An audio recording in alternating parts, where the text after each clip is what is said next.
कल हमने शुरू किया था माइक्रो टीचिंग, सूक्ष्म शिक्षण। उसमें हमने बहुत सी बातें जानी कि ये असल में शिक्षण नहीं है, असल में ये एक ट्रेनिंग है।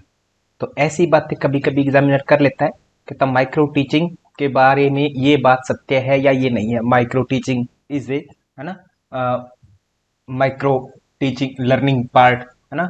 माइक्रो टीचिंग कहते हैं वो है जिसमें माइक्रो माइक्रो चीजें जो है हम लर्निंग करते हैं, माइक्रो माइक्रो छोटी छोटी चीजें जो है हम पढ़ाते हैं। ऐसा है क्या? तो ऐसा कुछ तो नहीं है, ये तो आपने जान लिया कि एक ट्रेनिंग पार्ट है। और ये कहाँ होता है? स्पेशली जब एक टीचर बनने वाला है युवा, या तो उस समय टीचर बना रहे हैं तब, या फिर टीचर बन चुका है, ऑलरेडी पोस्टेड है, और बीच में 6-7 साल या 3-4 महीने हर साल में थोड़ा थोड़ा क्या होता है, नई चीजें आती रहती है। तो उसके लिए उसको ट्रेन करते हैं कि अब इन चीजों को हैंडल इस प्रकार से करना है, टीचर ट्रेनिंग प्रोग्राम। तो ये दो चीजों के लिए माइक्रो टीचिंग होती है। ठीक है, ओके। अब माइक्रो टीचिंग में हमने जाना था कि ये सर इंपॉर्टेंट है, इसके ऑब्जेक्टिव्स जान लिए थे कि जो है फीडबैक मिलता होता है, जरूरी है फीडबैक। इसमें कम टाइम हमारे पास, क्योंकि टीचर्स के पास रिसोर्सेज कम होते हैं, कम उनको मनी अलाउट होती है जिस भी चीज को, जो भी उनको मैनेज करना है, चौक डस्टर एक्सेट्रा सब चीजों को ना। टाइम भी कम होता है लेक्चर देने के लिए। तो उतने कम टाइम में आपको अच्छे से अच्छा कंटेंट जो है डिलीवर करवाना है, इसके लिए उनको ट्रेन करना जरूरी होता है। ये हमारा प्लान था। सबसे पहले टीचिंग, माइक्रो टीचिंग के लिए सबसे पहले प्लान करेंगे, फिर हम टीच करेंगे। जैसे ही टीच किया तो हमें जो हेड टीचर होंगे हमारे, वो क्या करेंगे, फीडबैक देंगे। फीडबैक के बाद फिर से हम रीप्लान करेंगे, फिर से सेम प्रोसेस चलेगी, टीच करेंगे। और यहाँ पर टीच अनदर ग्रुप आया, बट ये कंपल्शन नहीं है, सेम ग्रुप को भी टीच किया जा सकता है। जनरली दूसरे ग्रुप, एक ग्रुप को बार बार टीच करने से व्यक्ति का वैसे ही कॉन्फिडेंस बिल्डअप हो जाता है ना। सेम गलतियां तो दूसरे ग्रुप के सामने जाता है तो अलग गलतियां देखने में मिलती है। ठीक है, तो इसमें अगर हम देखें, टीच किया, उसके बाद में फिर से अगर हेड टीचर चाहे तो री फीडबैक दे सकता है, अदरवाइज यहीं पर जो है हमारा खत्म हो जाता है। ये जो था हमारा चरण था, है ना, प्लान, टीच एंड फीडबैक का। अगर टीचर खुद इवेल्युएट करता है, अदरवाइज वीडियो के माध्यम से भी इवेल्युएट करवाया जा सकता है। इसमें एलन एंड्रियान ने एक बुक लिखी थी, उसके अनुसार इसकी कुछ चीजें बताई गई थी, इसकी कुछ विशेषताएं बताई गई थी माइक्रो टीचिंग्स की। कहते इसकी क्लास टाइमिंग जो होती है, साइज होता है, सब कुछ जो होते हैं कम होते होते हैं। इसमें phases, activities and components of micro teaching 3 थे। नॉलेज एक्विजिशन, सबसे पहले आपको नॉलेज दी जाएगी कि टीचिंग ऐसे करनी है, इस तरीके से करनी है, ये चीजों का ध्यान रखें वगैरह वगैरह। नॉलेज पार्ट हुआ 1-1.5 महीना जो चला। उसके बाद में आओ, अब आपने सारी चीजें सीख ली जो हमने बताई थी, और आकर के अब तुम्हारा ट्रेनिंग सेशन स्टार्ट होगा। डेली 5-5, 6-6 मिनट जो भी टाइमिंग होगी आपकी, वो टीच करना है अपने सहपाठियों को। तो उस समय में आप क्या करेंगे, स्किल्स को एक्वायर कर रहे हैं, उनको अप्लाई करेंगे। अप्लाई करेंगे। अप्लाई करने के बाद में जो है उनको कौशल अधिग्रहण चरण हिंदी में बोलते हैं, स्किल एक्विजिशन फेज। अगला जो है ट्रांसफर फेज, ट्रांसफर माने स्थानांतरण चरण। उसमें क्या होता है, आप जो है अपनी एक चीज को जो है दूसरी चीज में बदल देते हैं। जैसे अभी आप माइक्रो टीचिंग में थे, अब आप कहाँ आ गए, मैक्रो में आ गए, है ना।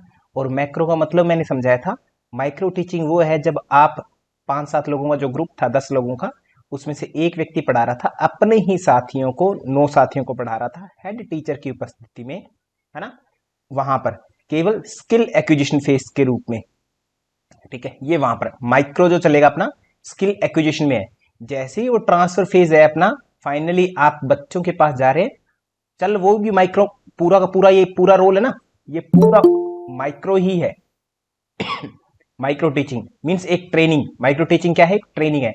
इसी में अपना एक मैक्रो पार्ट आ जाता है। वो क्या होता है, वो एक्चुअल क्लासरूम में जाते हैं, बस आप एक्चुअल क्लासरूम में, वहां के रियल टीचर नहीं है, टॉपिक रियल पढ़ा रहे हैं, सब कुछ रियलिटी में हो रहा है ना। और वहां पर आपको चेक करने, हो सकता है आपके प्रिंसिपल आ जाए, कॉलेज के, स्कूल के प्रिंसिपल, जिस क्लासरूम में, जिस कॉलेज में पढ़ा रहे हैं, हो सकता है आपके एचओडी वगैरह आ जाए, कोई भी हो सकता है। ठीक है, और है वहां भी ट्रेनिंग ही चल रही है, रियल में अभी अपॉइंटेड नहीं हुए हैं, पक्के टीचर नहीं लगे हैं, ना ही आप कच्चे टीचर लगे, ना ही कोई आप सैलरी ले रहे हैं, आप एज ए स्टूडेंट हैं और स्टूडेंट टीचर बन करके ही आप पढ़ा रहे हैं, ये है मैक्रो टीचिंग। ठीक है सर। नॉलेज एक्विजिशन फेज में हमने जान लिया था, ये सारी बातें जान ली थी। कहते हैं इसमें जो होता है, क्या होता है सर, हम डेमोन्स्ट्रेशन जो हो रहा है, लेक्चर्स ऑलरेडी टीचर हमारे सामने करते हैं जो ऑलरेडी, है ना, तो उनको हम ऑब्जर्व करते हैं, सीखते हैं, प्रेजेंटेशन कैसे होगा उसको सीखते हैं, और स्टूडेंट टीचर जो है थ्योरेटिकल भी जानता है चीजों को, और धीरे धीरे प्रैक्टिकली जान जो स्किल्स है उनके बारे में भी नॉलेज लेता है। स्किल एक्विजिशन में क्या होता है कि सर वो रियल में माइक्रो टीच करेगा, टीचिंग स्टाइल्स अपनाएगा, डिफरेंट डिफरेंट अलग अलग तरीके से टीचिंग स्टाइल अपनाएगा, और फीडबैक जो है लेगा, टीचिंग के जो है फीडबैक लेगा। कौन सा फीडबैक? हेड टीचर देगा। माइक्रो टीचिंग डेली लगभग इस तरीके से वह टीच करेगा। अपने एक व्यक्ति होगा और वो 10-12 लोगों को टीच करेगा, 9 लोगों को टीच कर रहा है, एक व्यक्ति 9 लोगों को टीच कर रहा है मान लो। तो उस समय में क्या है कि सर वो जो है 9 बच्चे डेली टीच करेगा। तो आज अगर आपने अपने हाथों को कैसे मूव करना है, क्लास के दौरान लेक्चर दे रहे हैं, हाथों को बार बार आप फिंगर आउट करके कह रहे हैं एक एक बच्चे को इस तरीके से, ऐसी बातें, तो उस चीज पर ही, एक पर ही फोकस होगा। मतलब माइक्रो टीचिंग की विशेषता ये भी है कि एक टाइम पर एक स्किल पर फोकस होता है। दूसरे दिन देखा, आज हाथों की ट्रेनिंग दी है कि आपको हाथ कैसे कैसे यूज करने, कैसे नहीं करने, किसको, किसी बच्चे को अगर आपको उठने के लिए बोलना है या कोई आंसर मांगना है तो इस तरीके से मांगना है, इस तरीके पर चर्चा की। अगले दिन हो सकता है आपके कपड़ों को, कि आप कपड़े कैसे पहनेंगे अपने, इसको लेकर के चर्चा हो सकती है। उससे अगले दिन कोई और टॉपिक पर चर्चा हो सकती है। तो एक दिन में एक स्किल पर काम किया जाता है, माइक्रो टीचिंग, है ना। तो इसमें क्या होता है, हम क्लासरूम का साइज होता है वो माइक्रो रहता है हमारा, ड्यूरेशन भी हमारी कम रहती होती है टाइमिंग की। सुपरवाइजर हमारा हो सकता है दोस्त हो या फिर हेड सुपरवाइजर हो सकता है। ओके।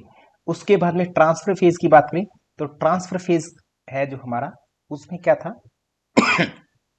ट्रांसफर फेज में the student teacher integrates the different skills in one place of artificial situation. तो ये क्या होता है कि अब टीचर जो स्टूडेंट टीचर है वो हमारा पहले क्या है, एक अलग रियल में अपने दोस्तों के पास में था, अब वो एक डिफरेंट स्किल्स को यूज करेगा, है ना, in place of artificial situation. जो आर्टिफिशियल सिचुएशन थी, एक व्यक्ति 9 लोगों को पढ़ा रहा है और ये सारे सारे एक साथ ही तो हैं, आर्टिफिशियल क्लास थी। टीचिंग रियल थी, नो डाउट, टीचिंग रियल थी, सब कुछ रियल था, बट ये जो साथी को ही पढ़ा रहा था, क्लास बहुत छोटी थी, स्केलिंग डाउन थी इसकी, स्केल डाउन इसको बोला था हमने, है ना। और अब नई क्लास में जाएगा तो वहां पर 50 बच्चे हैं, और टाइम भी लगभग 1 घंटे या 40 मिनट, जितना भी टाइम होगा उतने टाइम के लिए क्लास को पढ़ाया जाएगा, है ना, लगातार। ठीक है। तो यहां पर रियल क्लासरूम आ जाता है, and try to integrate all the skills, और यहां पर सारी स्किल्स को अच्छा, हाँ बिल्कुल तबीयत बिल्कुल डाउन है, गला खराब हो रखा है ना। ठीक है, बाकी सब ठीक है ना, वोकल कॉर्ड ही खराब हो गया हमारा। ओके, तो साउंड कार्ड डिस्टर्ब हो गया। खैर, तो रियल क्लासरूम जो होता है, मैं धीरे बोलने की कोशिश कर रहा हूँ ताकि खांसी कम आए।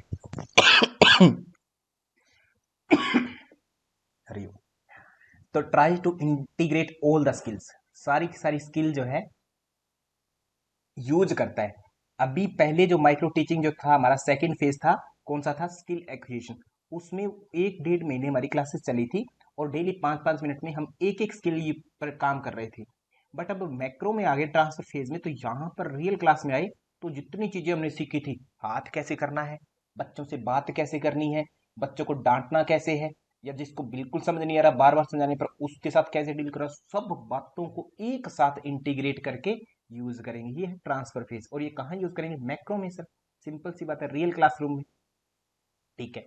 तो एनसीईआरटी ने क्या कहा था, कहते हैं माइक्रो टीचिंग जब करनी है, माइक्रो टीचिंग में 5 से 10 स्टूडेंट हो सकते हैं, और जो शिष्य जो होंगे वो रियल पीपल्स, मतलब एक तरह से आपके साथ वाले जो होंगे साथीगण, वो एक तरह से रियल शिष्य की भूमिका में रहेंगे वहां पर।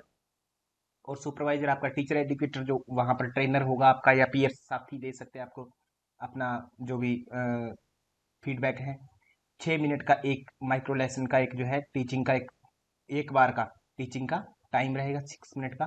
और ड्यूरेशन टोटल देखा जाए तो लगभग 36 मिनट का पूरा एक साइकिल होगा, जिसको प्लान, टीच और फीडबैक एंड एक्सवाइजेड आगे अगर चलाना है तो इस तरीके से। ये जो है सारी की सारी बातें बताइए आप। उसके बाद में करें तो merits of micro teaching, supervisor merits micro teaching कि हाँ ये चीजें हमने देख ली सारी की सारी। इसके बाद में लिमिटेशन भी देखी थी हमने कि ये जो होता है स्किल ओरिएंटेड होता है, कंटेंट ओरिएंटेड नहीं होता। ये सारी बातें हमने वैसे कर ली थी सारी की सारी। और इसमें हाँ हाँ सारी कर ली थी। अब इनमें अब मेन डिफरेंट देखते हैं, ये चीज नहीं किया था कि जो माइक्रो टीचिंग है और ट्रेडिशनल टीचिंग है। माइक्रो टीचिंग कौन सी है, जो हम सूक्ष्म शिक्षण जिसको हम ट्रेनिंग बोल रहे हैं, और ट्रेडिशनल टीचिंग जो हम कर रहे हैं, अभी मैं कर रहा हूं, आप क्लासरूम में करते होंगे या आपने लेक्चर्स लिए होंगे एमए में, वे सारे ट्रेडिशनल थे, पारंपरिक शिक्षण। डॉक्टर संगमन कांता में मैं शहद है ना स्पेशली मेरे पास में रखे बैठा हूँ और मैं बीच बीच में शहद की चम्मच भर रहा हूँ है ना, बीच बीच में, पर वो रुक नहीं रही खांसी काफी लंबे टाइम से। इसलिए मैं ना सबसे पहले आज शहद लेकर के बैठा साथ में, और चम्मच भी बीच बीच में शहद ले रहा हूँ। हालांकि शहद इतना ज्यादा शहद खा जाऊंगा क्लास में, इसका मुझे नुकसान होगा बाद में। खैर चलो चलते हैं आगे। नहीं, आगे चलते पूनम जी, बहुत अच्छा टॉपिक है ना, माइक्रो टीचिंग ट्रेडिशनल टीचिंग। तो duration of time for teaching 5 से 10 मिनट ड्यूरेशन। इसमें ट्रेडिशनल में 40 से 50 मिनट, या जितना भी जो हमें हमारी अथॉरिटीज जो होती है यूनिवर्सिटी में कॉलेज में जितना बताते हैं वो टाइम हम लेते होते हैं, है ना, 1 घंटा 1.5 घंटा या 40 मिनट 50 मिनट जितना का भी है। और माइक्रो टीचिंग जो होता है इसमें इमीडिएट फीडबैक मिलता है। और कौन देता है फीडबैक, आपके साथीगण देंगे, पीयर्स ग्रुप वाले देंगे, है ना, साथी बैठे वो दे सकते हैं अगर देना चाहें तो, अदरवाइज तो देते नहीं होते जनरली। हमें पता ही है कि अगर दोस्त लोग ये तो हमें थोड़ी ना वो कहेंगे कि सर गलत पढ़ाया ये वर्ड उनके सामने, है ना। कौन देगा, हेड टीचर ही देगा सर, ऑब्वियस सी बात है ना। फीडबैक जो देगा इमीडिएट मिलता है। बट और यहाँ पर ट्रेडिशनल टीचिंग, जब आपको आपके टीचर ने पढ़ाया था, हो सकता है बहुत अच्छा पढ़ाया हो सकता है बहुत ही खराब पढ़ाया हो, बट दोनों को ही आपने तुरंत जो है कुछ नहीं कहा कभी भी, है ना। कभी कोई लेक्चर के बाद में अच्छा या बुरा सर ये नहीं हुआ वो नहीं हुआ कभी कुछ नहीं कहते। तो immediate feedback is not available यहाँ पर, कोई चांसेस नहीं होते। कभी कभी रेयर होता है कि सर आपका समझ नहीं आया, ऐसा कोई बोल दे ऐसा, है ना बच्चा, अदरवाइज तो नए के बराबर होता है सर। ठीक है, teaching is carried on under controlled situation. तो यहाँ पर माइक्रो टीचिंग होता है यहाँ पर कंट्रोल्ड सिचुएशन में। कंट्रोल का मतलब कि क्लासरूम साइज सब चीजों को कंट्रोल किया जाता है, टाइम लिमिट को भी कंट्रोल किया जाता है, हर चीज को कंट्रोल करते हैं। टॉपिक किस स्किल पर बात करनी है, क्या कैसे पढ़ाना है, उस हर चीज को नियंत्रित किया जाता है। और यहाँ पर ट्रेडिशनल में क्या होता है, नो कंट्रोल ओवर सिचुएशन, कि सिचुएशन कैसी भी हो सकती है। यहाँ पर तो क्या था, एक तरह से इमेजिन करिए कि आपके सामने 9 बच्चे थे और उनको चुप बैठना है, चुपचाप लेक्चर सुनना है, सिचुएशन पूरी कंट्रोल है। और यहाँ पर गए, लेक्चर पढ़ाना शुरू किया, सारी स्किल्स आती थी, पता लगे बच्चों ने शोर ही बंद नहीं किया, है ना, मुझे तो सारी स्किल यूज करनी थी, बच्चे चुप ही नहीं हो रहे। तो वो क्या है, कंट्रोल नहीं रहता, there is no control over the situation. किसी भी सिचुएशन में सर कोई मतलब परिस्थिति कैसी भी हो सकती है, कोई कंट्रोल नहीं है यहाँ पर। टीचिंग इज रिलेटिवली सिंपल, क्योंकि यहाँ पर 9 ही बच्चे हैं, सारे चुप बैठे हैं, और नॉलेज हो ना हो कोई फर्क नहीं पड़ता, बस जैसे टीचर ने बता दिया 5 मिनट में कुछ भी करके आ जाओ, सिंपल है। और ये कॉम्प्लेक्स हो जाती है क्योंकि बच्चे सर पता नहीं क्या क्या पूछते हैं, कैसे कैसे बात कर सकते हैं, और सिचुएशन रियल में क्या हो सकती है, नॉलेज बेस्ड हो जाती है, तो कॉम्प्लेक्स हो जाती है, थोड़ी जटिल हो जाती है, यहाँ पर लंबा टाइम चलता है। The role of the supervisor is specific and well defined to improve teaching, है ना, लीचिंग सॉरी। तो यहाँ पर जो होता है सुपरवाइजर जो होता है, सुपरवाइजर का जो रोल होता है वो स्पेसिफिक होता है। स्पेसिफिक बोले तो आप एक व्यक्ति है वो 8-9 बच्चों को पढ़ा रहा है सामने, ठीक है, और हेड टीचर सामने बैठा है, और उसका रोल क्लियर है कि वो तुम्हें तुम्हारी कमियां बताएगा, है ना, टीचर कमियां बताएगा, ये क्लियर है, स्पेसिफिक है। Well defined to improve leaching, कि जो आपकी कमियां हैं उसको जो है दूर करने के लिए, ठीक है, जो भी जहां पर भी आप लैग कर रहे हैं। The role of supervisor is vague, अस्पष्ट। यहाँ ट्रेडिशनल में क्या होता है, अस्पष्ट। अब सुपरवाइजर पहली बात तो क्या नॉर्मल क्लासेस में होता है, नहीं होता सर, हमने बीए एमए में पढ़ा, कभी होता ही नहीं, दूसरी पहली बात तो।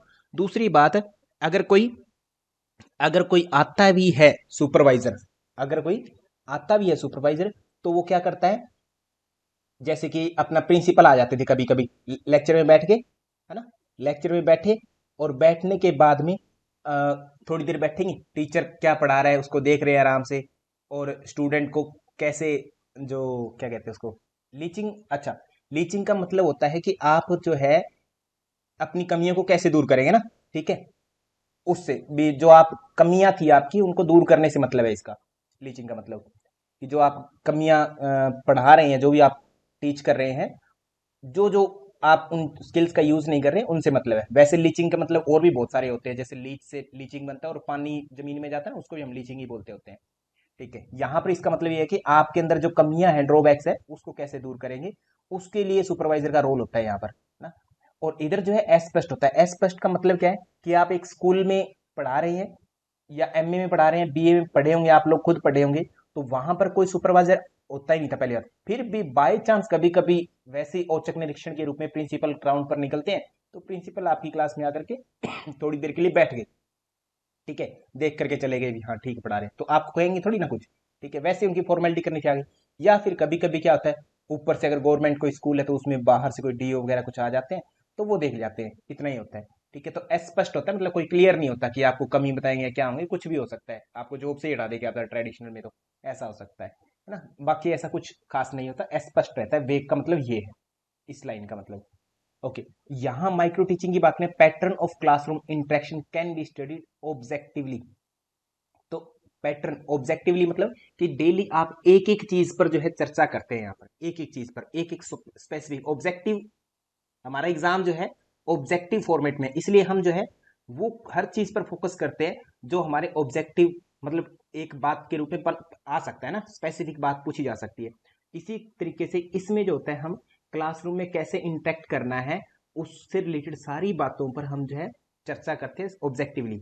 और यहाँ पर pattern of classroom interaction can not be studied objectively, यहाँ पर जो होता है कक्षा में कैसी भी बात हो सकती है, कोई जरूरी नहीं होता कि आप जो चीज सोच के गए हैं, जिन चीजों को आपने एक डेढ़ महीने माइक्रो टीचिंग के रूप में सीखा, लर्न किया, उन चीजों को ही मैं यूज करूंगा, ऐसा कॉन्फिडेंस लेकर के जाए, और पता लगे वहां पर ऐसा कुछ करने ही नहीं दे रहे बच्चे, है ना, आप कितना भी अच्छे से टीच कर लो, बच्चे उस तरीके से है ही नहीं, तो ऑब्जेक्टिवली स्टडी नहीं किया जाता, मतलब स्पष्ट रूप से आप जो है एक एक चीज पर कार्य अच्छे से नहीं कर पाते हैं, सबको मिलाकर के करना पड़ता है, इंटीग्रेट करके, ठीक है।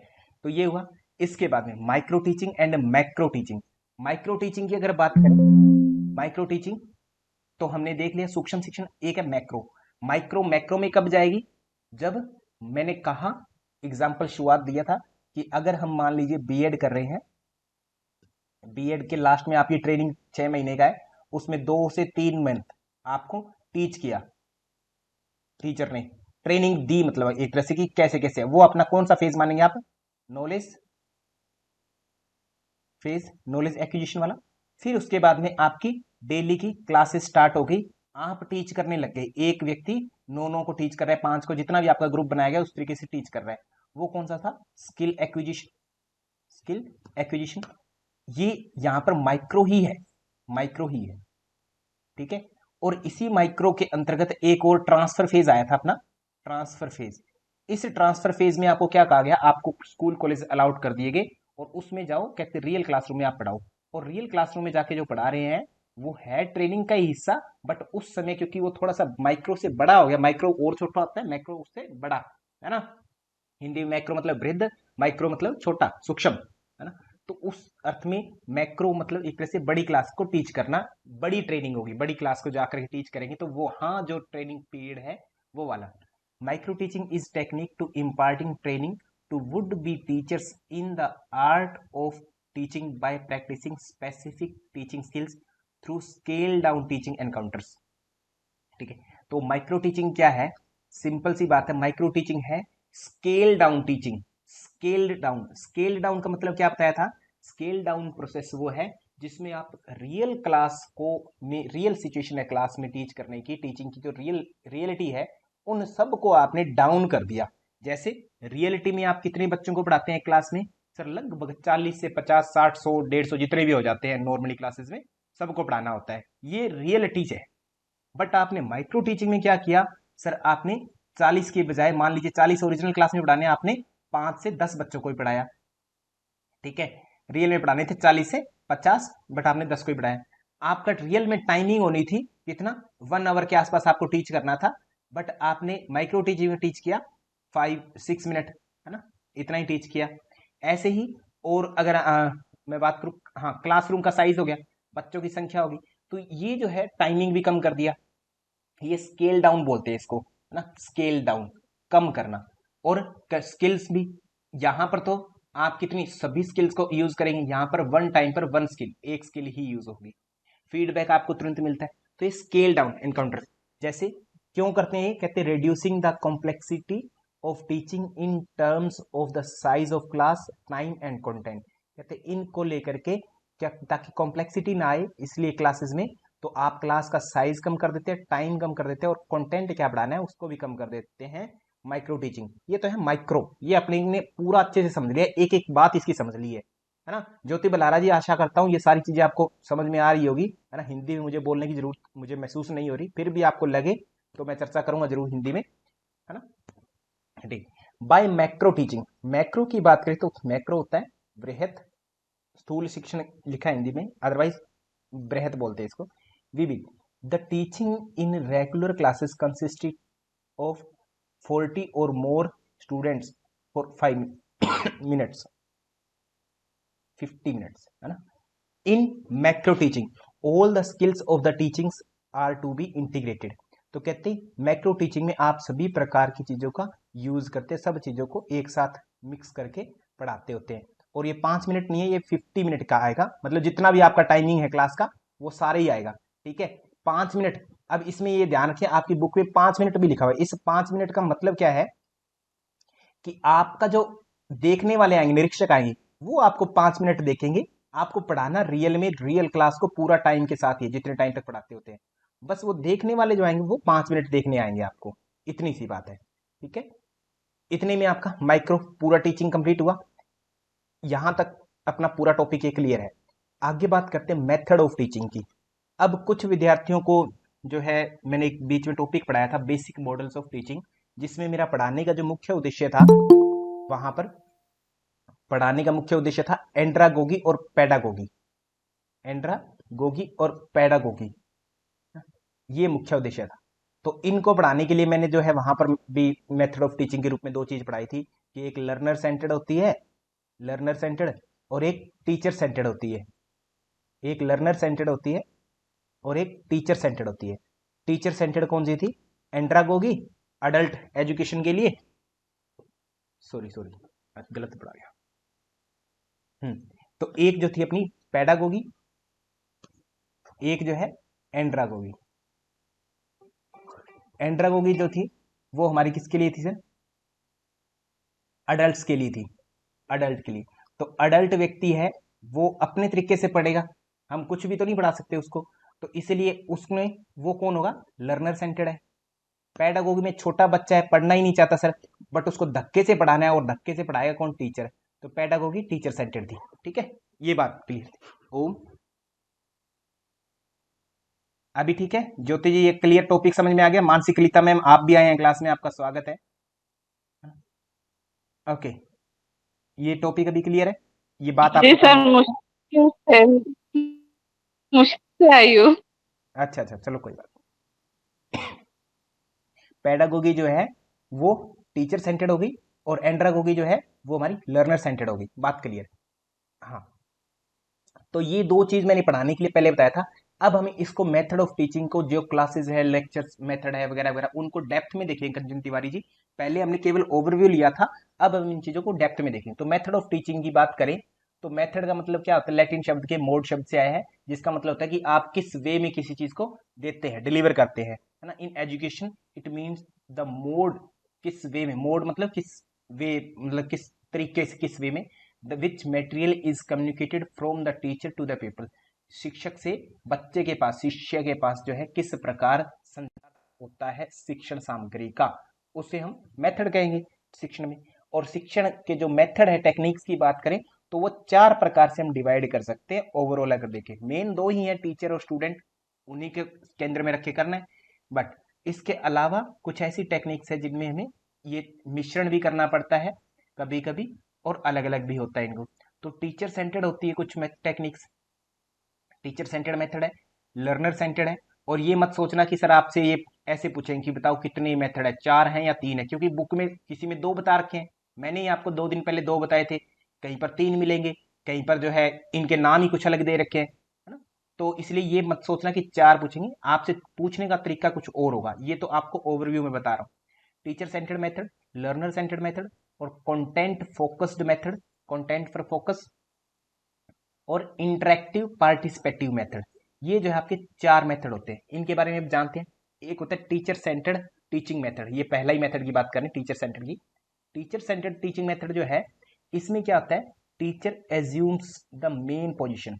टीचर के पास मुख्य स्थान होता है पढ़ाने के लिए, मुख्य होता है टीचर ही, कि वो जैसा चाहे वैसा पढ़ाएगा, ठीक है।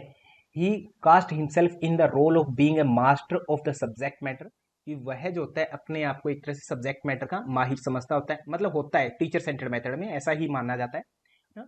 टीचर जो है लर्नर की दृष्टि में टीचर जो होता है एक्सपर्ट होता है, अथॉरिटी होता है, वही सब कुछ करता धरता होता है टॉपिक का। जैसे छोटे बच्चों के लिए learner are assumed as passive recipient.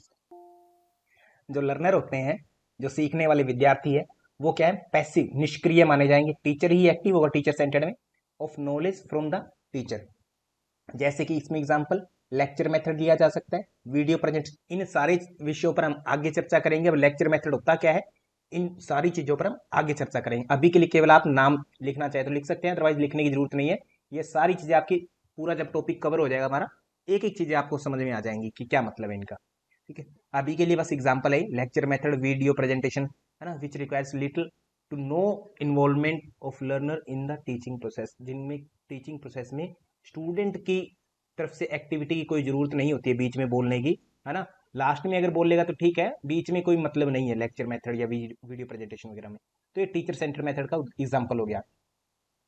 Learner centred की बात करें तो लर्नर, सर स्टूडेंट अब मुख्य है ना, उसको सीखना है। तो उस समय में अगर लर्नर सेंटर्ड है, लर्नर सेंटर्ड कब होता है, स्पेशली आज की कंडीशन में मैं बात करूं तो पीएचडी जो है वो लर्नर सेंटर्ड मानी गई थी हमने, एमएलटी यूएलटी के हिसाब से देखते हैं, MLT ULT RLT, only sir learner centred यहाँ होता है। तो वहां पर क्या होता है, टीचर पैसिव हो जाता है, एक तरह से डीएक्टिवेट हो जाता है, स्टूडेंट जो होता है मोर एक्टिव हो जाता है, उसी को सीखना है सब कुछ।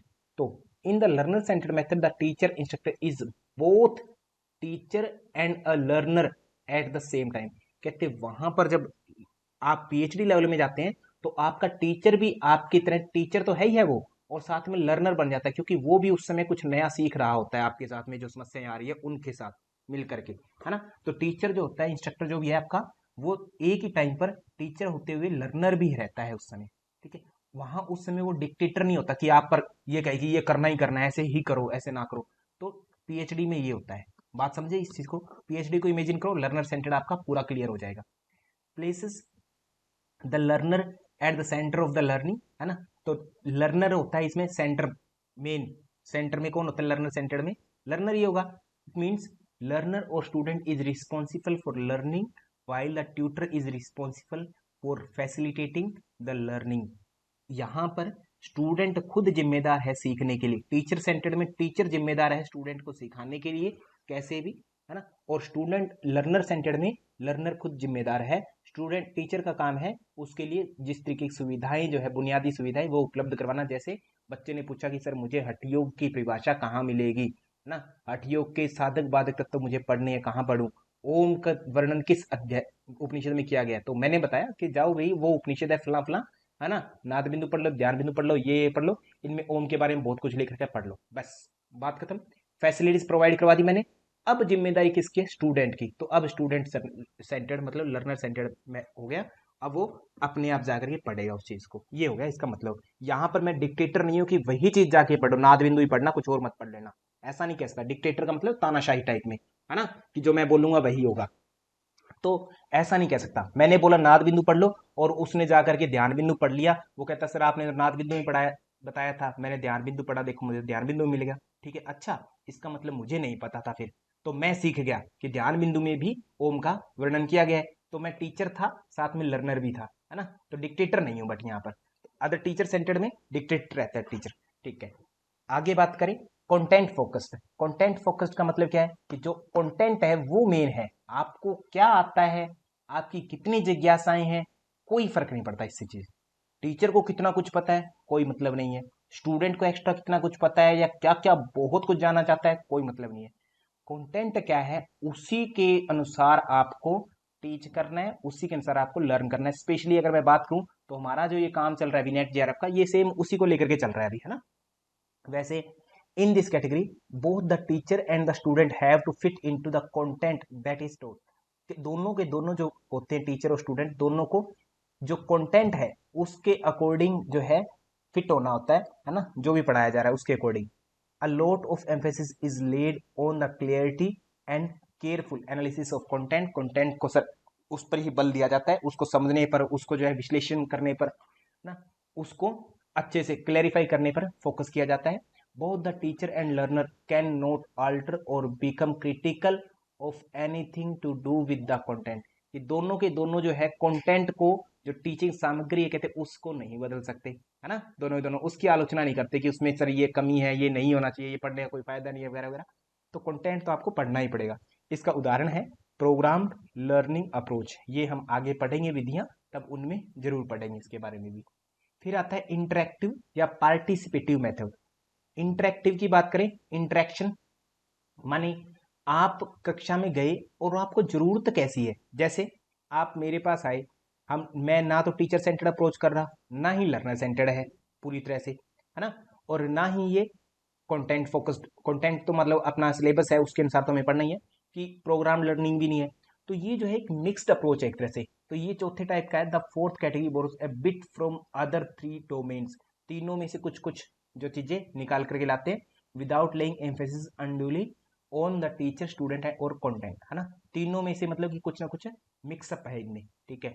इस मेथड में क्या होता है कि जैसी परिस्थितियां होती है हमारे सामने, वैसी ही हम सिचुएशन का निर्माण करते हैं और उसी तरीके से हम टीचिंग लर्निंग का कार्यक्रम करते होते हैं, है ना। उसी तरीके से परिस्थिति जन्य विश्लेषण होता है, जो परिस्थितियां हैं वैसे ही हम जो है मानते हैं कि हमारे लिए ये सूटेबल है, इस तरीके से हम टीच करेंगे। जैसे हमारे लिए अभी क्या है कि सर पीपीटी है, गूगल मीट है, तो इसके थ्रू हम चल रहे हैं, है ना। बीच में अगर आपको माइक ऑन रहता है जिस दिन, तो आप बीच में भी इंटरेक्ट कर सकते हैं, अदरवाइज आप लास्ट में ही पूछते हैं, केवल लेक्चर चलता है। तो इस तरीके से हमारी बात चलती है। तो ये हो गया 4 method.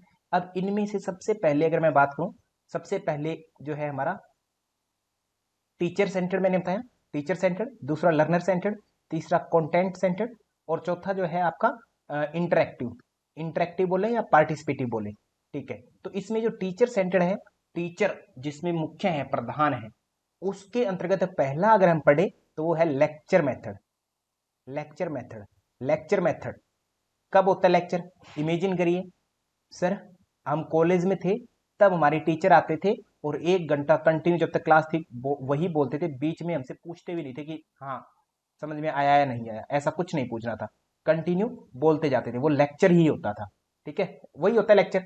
Okay, lecture method also known as chalk and talk या ट्रेडिशनल मेथड, यही सदियों से चला आ रहा है, पारंपरिक तरीके से कहते हैं, ये चला आ रहा है ना, गुरु शिष्य परंपरा में गुरु जो बोल रहे थे उसी को सुनते शिष्य, कोई जवाब नहीं बीच में, है ना, कोई क्वेश्चनिंग नहीं, ठीक है। या फिर अगर आजकल के टीचर जो है सर चौक और डस्टर यूज करते हैं, तो उसको इस कारण से इसको लेक्चर मेथड में चौक एंड टॉक, कि चौक से अगर छोटी सी बात लिखनी है, कोई हाईलाइट करना है, तो चौक से लिख दिया और उस पर घंटों लेक्चर चल रहा है अपना, चौक एंड टॉक, इसलिए इसको ये बोलते हैं चाक एंड टाक। चाक लिखने वाला, टॉक बात से मतलब हो गया, ट्रेडिशनल पारंपरिक, ठीक है। Lecture method is the most conventional and dominating teaching method. ये जो होता है सबसे कन्वेंशनल मतलब पारंपरिक, मतलब परंपरा अनुसार चला आ रहा है लेक्चर मेथड, हर कोई दे देता है किसी तरीके से। और डोमिनेटिंग होता है, डोमिनेटिंग मतलब एक तरह से बच्चे को दबाने वाला, या इस तरीके से कहें कि एक तरह से बच्चे पर स्पेशली हुकूमत जताई जाती है कि बच्चा कुछ नहीं पूछेगा, शांत रहेंगे सभी के सभी, मैं बोलूंगा केवल, है ना। तो इस तरीके से डोमिनेटिंग टीचिंग मेथड। लेक्चर में तो यही होता है, एक ही व्यक्ति बोल रहा होता है कंटिन्यू टीचर के रूप में, and is preferred by many teacher, और बहुत सारे शिक्षक इसी को पसंद करते हैं। क्यों? क्योंकि बच्चे सर कोई क्वेश्चन पूछते ही नहीं है बीच में, आराम से टीचर आए, 1 घंटा बोले और बात खत्म, है ना। कुछ एक्स्ट्रा चीजों की जरूरत नहीं है, कुछ जो जी में आए वो बोल दिया, कोई उसका रिकॉर्ड नहीं है कहीं पर भी, है ना, कि क्या बोला था, क्या है क्या मतलब नहीं। तो ऑब्वियस ही बात है टीचर को पसंद आएगा, क्योंकि उनको कोई तैयारी नहीं करनी है घर से, किसी भी बात में कुछ भी पढ़ा करके चल दी, बात खत्म, है ना। तो ये पसंद होता है टीचर्स को। In this method a teacher attempts to explain facts. इसमें क्या करते हैं टीचर, जो फैक्ट है, कोई भी इंफॉर्मेशन है किसी भी तरह की, तो उसको उन फैक्ट्स को एक्सप्लेन करते हैं। जैसे साधक बाधक तत्व पढ़ाएंगे, है कितने, 6 और 6 12 ही है सर, एक बार में याद हो गया पर अनुसार। बट अब उनका मतलब क्या है, क्यों है, कैसे है, ये वो, इस चीज को एक्सप्लेन करने के लिए हो सकता है आपके 12 लेक्चर हो जाए एक एक साधक बाधक तत्वों पर, है ना। तो ये क्या, उन फैक्ट्स को जो है एक्सप्लेन करना, principles relationships to help learner understand, है ना, ताकि लर्नर जो है उनको सीख जाए, इसलिए उनको एक्सप्लेन करते हैं। Here teacher is an active participant, यहाँ पर टीचर एक्टिव होता है, बिल्कुल एक्टिव हो, क्योंकि सर वो कंटिन्यूसली बोल रहा है, मैं एक्टिव हूँ। Student are assumed to be passive listener ना, और स्टूडेंट जो है पैसिव लिसनर होते हैं, मतलब निष्क्रिय रूप से, निष्क्रिय रहते हैं, एक्टिविटी नहीं कर सकते, बस उनके कान है सर, तो इसलिए उनको सुनना ही पड़ेगा, है ना। सुनते हैं, निष्क्रिय होकर के सुनते हैं, बस निष्क्रिय श्रोता माने जाते हैं उनको, कुछ अपनी बात रख नहीं सकते वहां पर, ठीक है। ये होता है, एक एक बात का मतलब है यहाँ पर बहुत इंपॉर्टेंट, तो इसलिए इसको किसी चीज को हल्के में मत लीजिएगा आप प्लीज। आगे बात करें, usually the student do not converse with the teacher. Normally जब लेक्चर चल रहा है तो आप कभी मेरे साथ इंटरेक्शन नहीं करते बीच में, है ना। किसी विद्यार्थी को गलती से मैं वेलकम कह दूं क्लास में, तो वो अलग बात है कि वो हाँ बीच में बोल दे कि थैंक यू सर, है ना।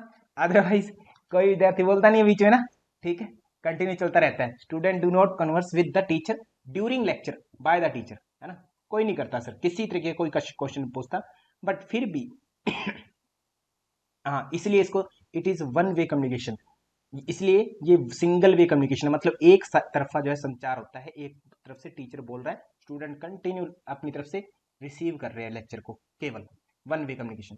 द टीचर टॉक्स मोर और less continuously to the class. जो टीचर है वो कभी जिस तरीके से चाहे उतना उस तरीके से टीचर बात करता है, अपनी तरफ से कंटिन्यू क्लास में बात करता रहता है। द क्लास लिसन्स, क्लास जो होती है सुनती रहती है, जिसको लिखना है नोट्स के रूप में लिखता रहता है, नोट्स फैक्ट्स को राइट डाउन करते रहते हैं, ideas for remembering to think them over later, है ना, विद्यार्थी जो है अपने तरीके से लिखते रहते हैं जिनको जो लिखना है। It can be made a to way communication, अगर टीचर चाहे तो इसे टू वे कम्युनिकेशन बना सकता है। पेपर वर्क में मैं कोशिश करता हूँ, आपका माइक ऑन कर दिया, आप चाहें तो बीच में पूछिए, कोई दिक्कत नहीं है। पेपर 2 में मैं पूरा चाहता हूं कि कोई विद्यार्थी बीच में बोले ना, है ना, तो उसको हमने वन वे लेक्चर बना दिया। अगर टीचर चाहे तो टू वे कम्युनिकेशन बना सकता है रियल क्लासरूम में भी, अगर बच्चों को इस तरीके से आजादी फील करवा दी तो बच्चे जो है सर बीच में भी क्वेश्चन पूछेंगे, two way communication. If the teacher allow student to ask few question to clarify a point but no discussion is usually held, परंतु किसी प्रकार का लंबा डिस्कशन नहीं होता इसमें, छोटा मोटा कोई एक शब्द आदि को पूछा जा सकता है, अदरवाइज डिस्कशन होता ही नहीं यहाँ पर ज्यादा, ठीक है। डिस्कशन का मतलब कि एक बात के लिए 5-7 मिनट चर्चा कर ली, इस तरीके से ऐसा कुछ नहीं होता है यहाँ पर, थोड़ा कोई एक दो पॉइंट पूछा जा सकता है, बस इतना ही। ओके, अब इसके बेसिक फीचर क्या क्या है। Basic, it is formal and narrative in nature. ये फॉर्मल होता है, फॉर्मल कि एक टीचर है अपना आज पढ़ाना है मुझे पाठ्य प्रदीपिका में नादानुसंधान, तैयार करके लाया मैं मैटर, और 1 घंटे क्लास थी, कंटिन्यूसली बोला, बात खत्म, पूछना पूछो, नहीं पूछना कोई दिक्कत नहीं, चलेगा ही घर, है ना। ये बात तो फॉर्मेलिटीज पूरी अदा की जाती है इसमें, फॉर्मल है। नैरेटिव एक कथा के रूप में, कहानी के रूप में कंटिन्यूस चलता है लेक्चर ये। It presents A series of events और फैक्ट्स, इसमें जो है इवेंट्स जो है घटनाएं और फैक्ट्स जो होते हैं कंटिन्यूसली प्रेजेंट होते हैं। इट एक्सप्लोर प्रॉब्लम्स, है ना, तो इसमें जो है समस्याओं की जांच पड़ताल की जाती होती है, जो भी आपकी समस्या है उसको एक्सप्लोर किया जाता है, मतलब एक चीज की बारीकी, एक चीज है, एक कोई पॉइंट है, उस पर घंटों लेक्चर दिया जाता है, मतलब एक्सप्लोर प्रॉब्लम लेक्चर्स का ये बेनिफिट होता है। और इसके एडवांटेज की बात की जाए लेक्चर मेथड की, इट इज इकोनॉमिकल। इकोनॉमिकल कैसे है कि एक टीचर आया क्लास में, 50-60 बच्चे हैं, या हो सकता है आगे 1000 बच्चे बैठे हो किसी अगर सेमिनार में है तो, है ना, वहां पर, तो सर ये इकोनॉमिकल है, सस्ता पड़ता है, ठीक है। And a single teacher can teach a large number of students at a time which is not possible by using other methods. जो अदर मेथड से पॉसिबल नहीं है यहाँ पॉसिबल है सर, सिंगल एक साइड से। इट सेव्स मच टाइम, ये time बचाता है। And the syllabus can be very easily covered within a limited time, तो लिमिटेड टाइम में सर हमारा सिलेबस खत्म हो जाता है लेक्चर मेथड से। It simplifies the task of the teacher, ये जो होता है टीचर्स के टास्क कार्यों को सर आसान कर देता है। It is useful for imparting factual information and drawing attention to its important point, ये जो होता है सर विद्यार्थियों का ध्यान आकर्षण करता है जो इंपॉर्टेंट पॉइंट्स है उनकी तरफ, है ना, अटेंशन करने के लिए। और लेक्चर के दौरान कभी भी कोई विद्यार्थी जो होता है इंटरप्ट नहीं करता, टीचर को डिस्ट्रैक्ट नहीं कर सकता, इन चीज़ों को अवॉइड किया जाता है, ऐसी बातों को अवॉइड किया जाता है। बच्चों के फ़ोन वगैरह बंद करवा देते हैं, टीचर भी कोशिश करता है अपने फ़ोन वगैरह बंद कर दे, तो इंटरप्शन और डिस्ट्रैक्शन यूजुअली अलाउड नहीं होते हैं इस दौरान। तो ये इसके फायदे हो गए। लिमिटेशंस क्या है अब इस लेक्चर मेथड की? लिमिटेशंस की बात करें, student may be A passive listener, student यहाँ पर पैसिव लिसनर होता है। तो जनरली क्या होता है, 1 घंटे का लेक्चर चल रहा है, हम क्लास में थे तब क्या करते थे, कुछ अपना बहुत सारे विद्यार्थी पीछे बैठ करके फोन चला रहे होते हैं उस समय, है ना, ऐसा होता है, कुछ और चल रहा होता है। तो ये पैसिव लिसनर होता है स्टूडेंट, उसका कोई कार्य विशेष नहीं है। So teacher has to make conscious effort to make it two way communication, तो इसलिए स्टूडेंट अलर्ट रहे, तो कोशिश करे टीचर कि इसको टू वे कम्युनिकेशन बनाए। Not very suitable for developing mental skills, क्योंकि स्टूडेंट जो है अपना क्या है, डीएक्टिवेट है, पैसिव बोले निष्क्रिय है, तो ये स्टूडेंट को सर एक्टिव नहीं करेगा तो उसका माइंड सर ज़्यादा चलेगा नहीं, प्रॉब्लम सॉल्यूशन नहीं होगा ना, प्रॉब्लम सॉल्विंग नहीं होगी। जब स्टूडेंट खुद प्रॉब्लम सॉल्व नहीं करेगा अपनी तरफ से, तो मेंटल स्किल्स उसकी विकसित नहीं होगी। तो सर ये जो होता है मेंटल स्किल्स को डेवलप करने के लिए ठीक नहीं है।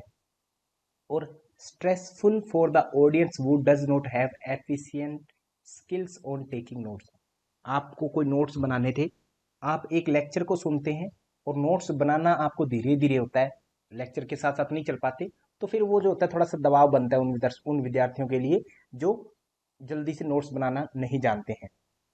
ठीक है, तो यहाँ पर अपना जो है ये मेन लेक्चर मेथड जो है कंप्लीट हुआ। इसके बाद में है कुछ सजेशन है, और ये सजेशन मैंने एक्स्ट्रा ऐड ऑन किया है कि मे भी एग्जाम में कभी बन जाते हैं, तो उसके रूप में the teacher should avoid the tendency to read from lecture notes word by word, कि एक जो है स्पेशली हमारे कौन होते हैं, नेतागण होते हैं कुछ, तो वो क्या करते हैं, कुछ नेताओं को जानते होंगे आप, नाम तो नहीं लूंगा मैं, है ना, डॉक्टर सुमन गंधा मैम, वो अपना नोट लेकर के आते हैं और फिर वो उसको तरफ देखते रहते हैं और उसको एक एक लेक्चर पढ़ करके बोलते होते हैं ना, बड़े बड़े मुख्यमंत्री तक ऐसा करते होते हैं। तो वो बिल्कुल ही ऐसे उनका लेक्चर सुनने का ही मन नहीं करता, है ना, लाइन टू लाइन पढ़ के बोलते हैं, तो वो कोई मतलब ही नहीं होता उन चीजों का। तो इस तरीके की बात हुई।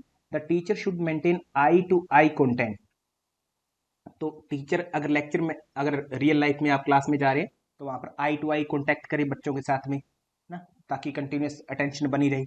गुड लेसन प्लानिंग, अच्छी लेसन प्लानिंग करे, अच्छे से अपने नोट्स वगैरह बनाए, हेडिंग वगैरह बनाए, ताकि क्लास में जाए तो पढ़ाए तो वहां पर जो है अगर कोई चीज़ भूल जाए तो वो दिमाग में याद आ जाए। यूज सिंपल लैंग्वेज, इजी से इजी लैंग्वेज यूज करे टीचर बच्चों के सामने, ऐसा नहीं है कि सर इंग्लिश लैंग्वेज या अपने को जो आती है वो लैंग्वेज यूज कर ली, बच्चों को कुछ आती ही नहीं है समझ में ना, चाहे कितना अच्छा पढ़ाया जाए कोई फायदा नहीं है उस चीज़ का। इफेक्टिव ऑडियो विजुअल इंस्ट्रक्शंस, है ना, ऑडियो विजुअल कि आपकी आवाज़ जो होती है जनता तक आराम से जाए, मतलब अगर बच्चे कम हैं तो ठीक है, अगर ज़्यादा है तो उन तक अच्छे से आवाज़ जाए। Make appropriate use of illustration and examples, अच्छे एग्जाम्पल्स यूज करें टॉपिक से रिलेटेड और उनको एक्सप्लेन करें अच्छे से ना। और अगर लेक्चर बहुत लंबा चलने वाला है, 4-5 घंटे का है, तो बीच में छोटा छोटा गैप जरूर दें उनको, और उनको जो है एक्टिव रखने के लिए आप बीच बीच में छोटे छोटे क्वेश्चंस दे सकते हैं, प्रॉब्लम सॉल्विंग क्वेश्चंस दे सकते हैं। Thank you. इतना आज का टाइम हमारा समापन होता है, यहाँ पर ये मेथड कंप्लीट हुआ। आगे हमारा टीम टीचिंग मेथड है या कोई और मेथड होगा तो उसको हम अच्छे से देखेंगे। इससे पहले हम कुछ क्वेश्चंस कर लेते हैं। हाँ जी, ये आपके सामने क्वेश्चन है,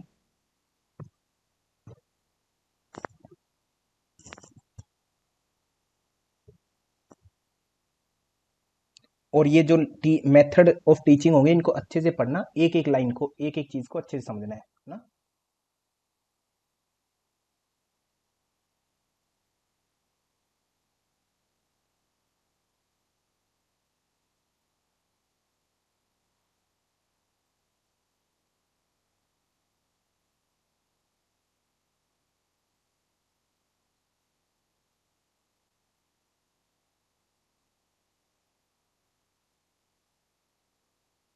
बहुत बढ़िया। तो डिफरेंस, अब देखो ये चीज है ना, कैसे पूछा एग्जामिनर ने, इस चीज पर हमने चर्चा ही नहीं की थी। तो एग्जामिनर आपके सोच पर जाएगा सिंपल। तो पेडागोगी असल में हमें पता है सर क्या होता है, छोटे बच्चों वाली पेडागोगी होती है, एंड्रागोगी बड़े बच्चों वाली वयस्कों की होती है, प्रौढ़ शिक्षा। तो सर समझ हमारी काम की कि ये तो केवल एज का फर्क है, रीजन का तो मतलब ही नहीं है, धर्म के अनुसार तो होता ही नहीं है, सोशल कॉन्टेक्स्ट भी नहीं होता, मेल फीमेल का भी नहीं होता, तो एज के हिसाब से देखा जा सकता है। ऑप्शन नंबर सी जो है हमारा राइट हो जाएगा, है ना। तो इस तरीके से मैं कहता हूं कि आपको समझ ही काम आएगी यहां पर, तो जल्दी से काम करेगी क्योंकि सबके बेसिक्स अंडरस्टैंडिंग सबके पास होती है इतनी सी। बट बाकी क्वेश्चनों में जरूर लगाना इस चीज को।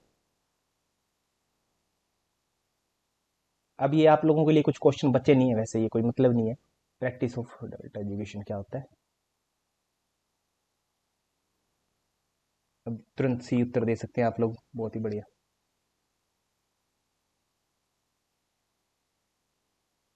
कंचन जी, ओके।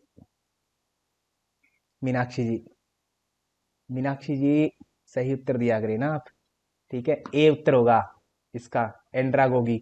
एंड्रागोगी ए से बताया था अडल्ट एजुकेशन, और अडल्ट ही पूछा है आपसे सिंपल। पैडागोगी तो हमारी छोटे बच्चों वाली है ना, स्मॉल क्लासेस के लिए था ना, लर्नर सेंटर्ड। हमारी कौन सी थी, अडल्ट। एंड्रागोगी ए ऑप्शन होगा इसका राइट ना। पैडागोगी तो हो ही नहीं सकता किसी कीमत पर। नेक्स्ट, असल में क्वेश्चन कहां से है ये है टीचिंग की तीन स्टेजेस, क्या क्या थी इसमें। एक प्री एक्टिव थी, एक जो है इंटरेक्टिव, एक फिर पोस्ट एक्टिव। प्री एक्टिव क्या थी, क्लास में जाने से पहले जो है आप प्लानिंग वगैरह करते हैं, प्लानिंग फेज अपना प्री एक्टिव कहलाता है, जो कि काम फेज होता है, मतलब शांत होता है एक तरह से, उसमें कोई होश पोश नहीं होता। इंटरेक्टिव जब क्लास में जाते हैं तब तब परसेप्शन होता है, डायग्नोस होता है और रिस्पॉन्स होता है। और रिस्पॉन्स का मतलब ही क्या होता है कि आपने कुछ कहा और बच्चों ने कुछ आपको सुनाया, है ना, उस तरीके से ही, मतलब आपने कोई प्रश्न पूछा या बच्चों के कुछ हाव भाव आए, रिस्पॉन्स आता है उसी में। तो डायग्नोस, रिसेप्शन और एक्शन एंड रिएक्शन, ये तीनों होते हैं। सीक्वेंस कोई इंपॉर्टेंट नहीं है, डी होगा ना उत्तर, ए बी सी तीनों सही है, तो तीनों सही पर A B C D, all of the above जो है हमारे सही हो जाएंगे। सुम डॉक्टर पूनम मैम क्लियर है। सुमन कांता मैम सी कैसे उत्तर दिया आप लोगों ने, प्रिसेप्शन भी तो होगा, डायग्नोसिस भी तो था, तीनों थे ना हमारे इंटरेक्टिव फेज में, आपको लिखवाया था ना, तीनों होंगे। ठीक है, ओके, डी होगा हाँ बिल्कुल उसका।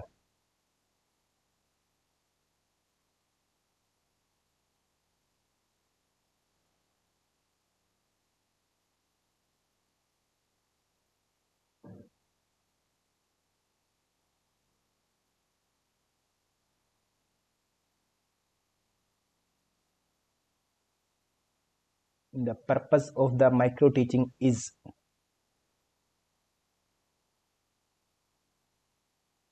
To analyse the performance of training teacher and suggest feedback, इसीलिए होता है।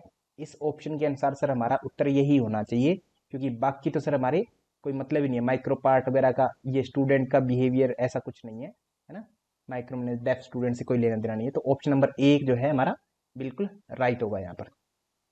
ठीक है, नेक्स्ट जो है,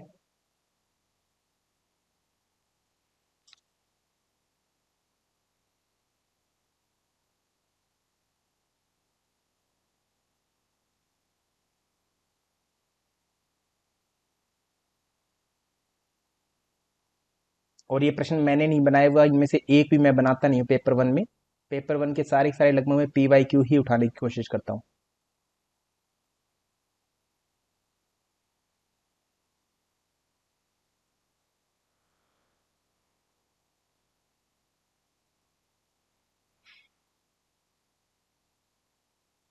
ओके, तो माइक्रो टीचिंग ट्रेनिंग टेक्निक है, बिल्कुल है।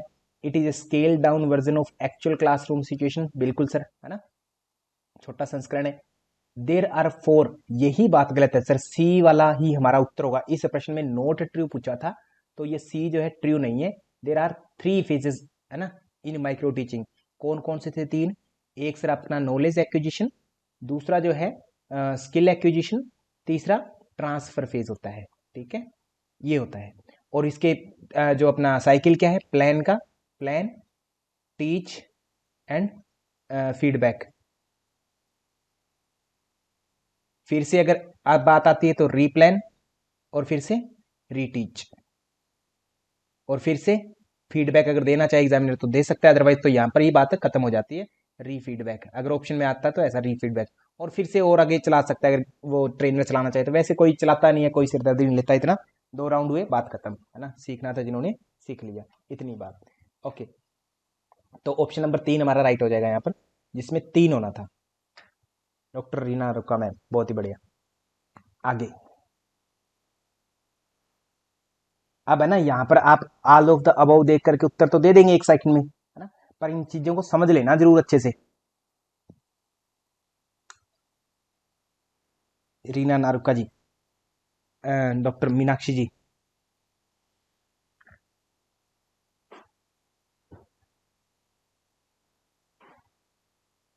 रियल टीचिंग माइक्रो टीचिंग होती है, रियल टीचिंग, टीचिंग तो रियल होती है बिल्कुल।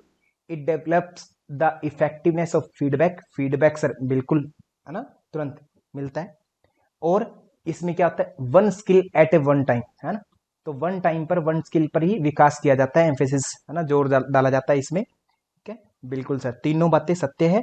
All of the above, option number D जो है आपका राइट रहेगा यहां पर। कोई दिक्कत नहीं, done. Next,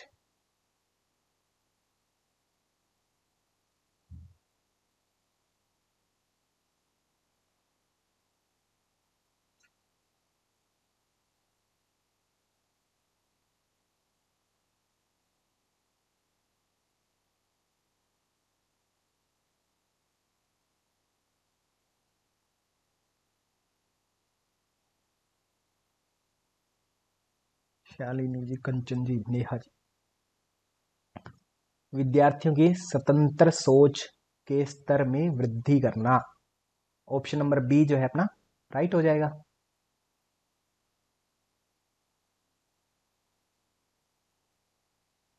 increase in the level of independent thinking of student, है ना, ये सारा का सारा राइट होगा अपना, ऑप्शन नंबर बी। कोई दिक्कत नहीं है इसमें, क्यों होगा कैसे होगा वो भी क्लियर है आप लोगों को शायद। अब एक ही प्रश्न है, बस ऑप्शन अलग कर दिए, उत्तर बदल गया आपका।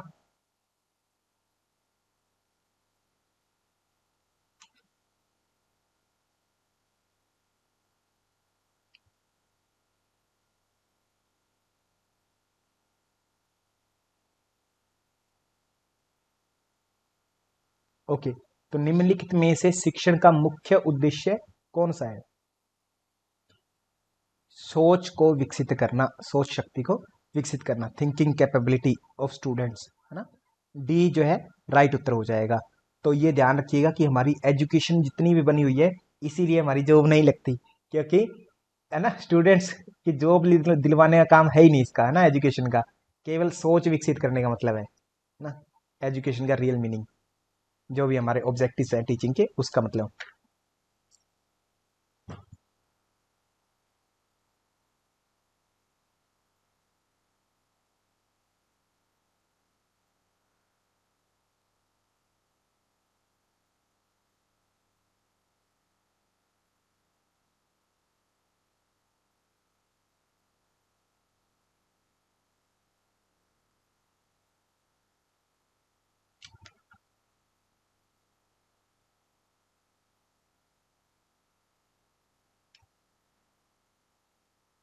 बहुत बढ़िया। तो देखो यहाँ पर है ना, एक चीज ध्यान दो। अब चाइल्ड सेंटर्ड जब मेथड कहेंगे तो चाइल्ड का मतलब यहाँ किससे है, लर्नर से है या नहीं? यस और नो, मुझे इतना बताओ। चाइल्ड का मतलब लर्नर ही है ना, हाँ या ना? चाइल्ड का मतलब क्या है उसका, लर्नर है, इतनी बात क्लियर है। बस इसीलिए एग्जामिनर ने जानबूझ करके चाइल्ड लिखा था कि आपकी समझ चेक करें। अब उत्तर दीजिए कंचन जी, क्या उत्तर दिया था आपने? मैं आपका उत्तर नहीं देख पाया, है ना, इतने से समझ पा रहा था वो एग्जामिनर, इतना ही देख रहा था, है ना, कि बच्चे इस चाइल्ड को कैसे देखते हैं ना, पढ़ते कैसे है। बच्चों को चाइल्ड में CHILD दिखता है या LEARNER दिखता है ना, तो ये देखना है बस, ये छुपा हुआ चीज। तो लिख दिया। अब बच्चे सोचे कि चाइल्ड बच्चों को तो पढ़ाएगा तो टीचर ही सर, है ना, और टीचर पढ़ाएगा तो इट मीन टीचर सेंटर्ड हो गया। ठीक है, तो यहां पर ये देखो, ये चाइल्ड लर्नर है ना, सेंटर्ड बोल दिया, लर्नर सेंटर्ड हो गया। तो मेथड तो दो वैसे ही अलग अलग है, एक टीचर सेंटर्ड अलग चीज है, लर्नर सेंटर्ड अलग चीज है ना।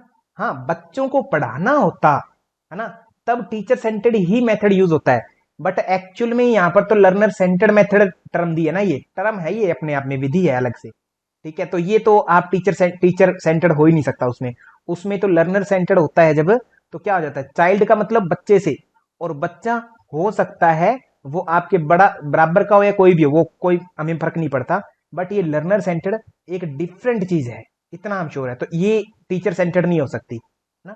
तो यहाँ पर टीचर सेंट्रल पोजीशन में आ जाता है क्लासरूम में। तो वो कौन सा है, ए, मतलब मुख्य धारा में कौन रहेगा, टीचर सेंटर्ड में रहेगा, ए में रहेगा, सिंपल ना। यही जानना था अपने को। चाइल्ड सुनते ही मन में आ जाता, चाइल्ड मतलब छोटा बच्चा, छोटे बच्चे को पढ़ाने के लिए टीचर मुख्य है, और टीचर मुख्य है तो ये ना। तो ये चीज थोड़ी सी ध्यान रखनी है। तो इसी के साथ में आज का लेक्चर हम संपन्न करते हैं। सभी का धन्यवाद, आपने समझा इस चीज को। Thank you to all. तो इस प्रश्न का उत्तर जो है, हाँ राइट उत्तर अपना ए रहेगा, ओनली ए, ओनली ए होगा इसका उत्तर।